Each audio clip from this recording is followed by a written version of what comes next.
Hi అండి. ఇగో బీరకాయ పుట్టు అండి. ఈ పుట్టు పచ్చడి చేస్తున్నా.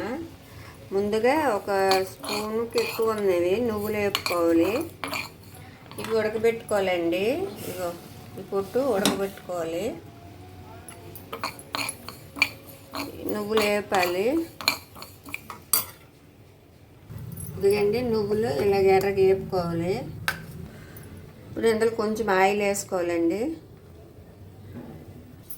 ఆయిల్ వేసుకొని కారం సరిపడా మిరపకాయలు వేపుకోవాలండి.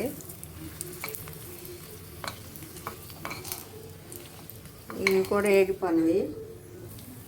ఇదిగండి ధనియాలు జీలకర్ర ఇవి కూడా వేపుకోవాలండి.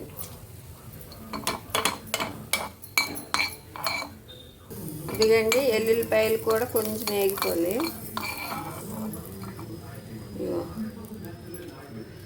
సరే కొంచెం చింతపండు వేసానండి. మళ్ళీ కొంచెం ఆయిల్ వేసుకోవాలి. పోపు తర్వాత పచ్చడి మిక్సీ పట్టిన తర్వాత పోపు వేస్తాం కదండి, అది ముందే వేసేస్తున్నా.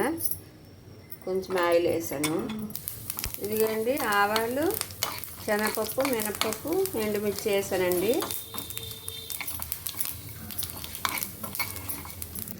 ఇదిగండి కరివేపాకు వేసాను. ఇప్పుడు స్టవ్ ఆఫ్ చేసేయాలి. ఇగో బీరకాయ పొట్టు కూడా ఉడికిపోయిందండి. చల్లగా అయిన తర్వాత మిక్సీ పట్టుకోవాలండి. ఇదిగండి ఇప్పుడు చల్లగా అయిపోయింది. ఇప్పుడు మిక్సీ పట్టుకోవాలి. ఇదిగండి ముందుగా నువ్వులు ఎండుమిర్చి మిక్సీ పట్టేసాను. ఇప్పుడు వేసేయాలి బీరకాయ పొట్టు. వాటర్ కొంచెం వేస్తున్నాండి మిక్సీ తిరగదని. సరిపడి ఉప్పు వేసుకోవాలండి ఇప్పుడని. ఇదిగండి ఇలా మిక్సీ పట్టుకోవాలి. ముందుగా ఈ పోపు వేపిస్తాం కదండి, ఈ పోపులో ఈ పచ్చడి వేసేయాలి.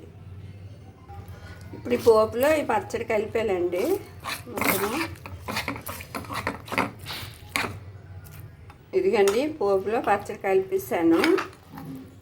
టేస్ట్ అయితే చాలా బాగుంటుందండి.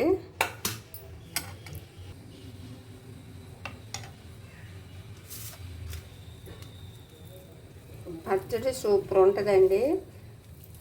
ఇది పుట్టే కదండి, అసలు వేస్ట్ కూడా అవ్వకన్నా పచ్చడి చేసుకోవచ్చండి. హెల్త్కి కూడా చాలా మంచిదండి. ఇది పుట్టైన పడే కన్నా ఇలా పచ్చడి చేసుకుంటే టేస్ట్ అయితే చాలా బాగా వస్తుందండి. ఉప్పు కారం అన్నీ సరిపోనివ్వండి. మీకు కానీ వీడియో నచ్చినట్లయితే లైక్ చేయండి, షేర్ చేయండి, ప్లీజ్ సబ్స్క్రైబ్ చేసుకోండి. థ్యాంక్ యూ అండి.